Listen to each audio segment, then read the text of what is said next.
seher varlığın duymasam, güz alıp bilem oğa. Sensizlik kıyın yine görmesem, hiç durup bilem oğa.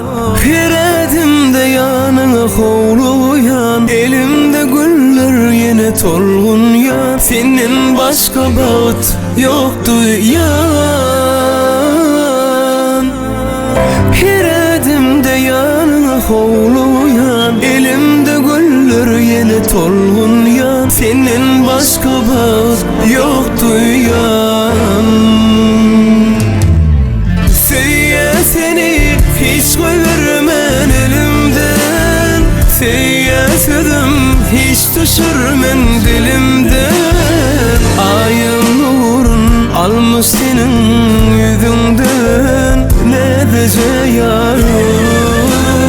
Söyle seni hiç koyverme elimden, söyle sözüm hiç düşürmen dilimden. Ayın nurun almış senin yüzünden, ne dece yarım.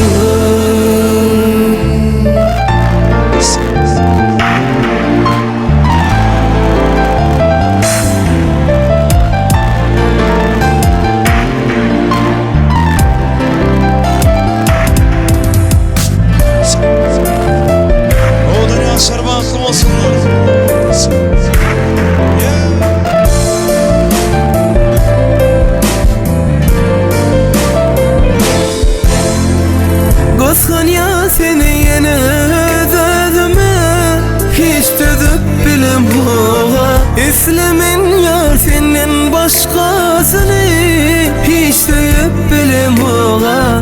Her adımda yanıma hovluyan, elimde güller yine tolgun ya. Senin başka bağıt yoktu yan. Her adımda yanıma hovluyan, elimde güller yine tolgun ya. Senin başka bağıt yoktu yan. Söyle seni hiç koyvermen elimden, söyle sözüm hiç düşürmen dilimden. Ayın nurun almış senin yüzünden, ne dece yarım.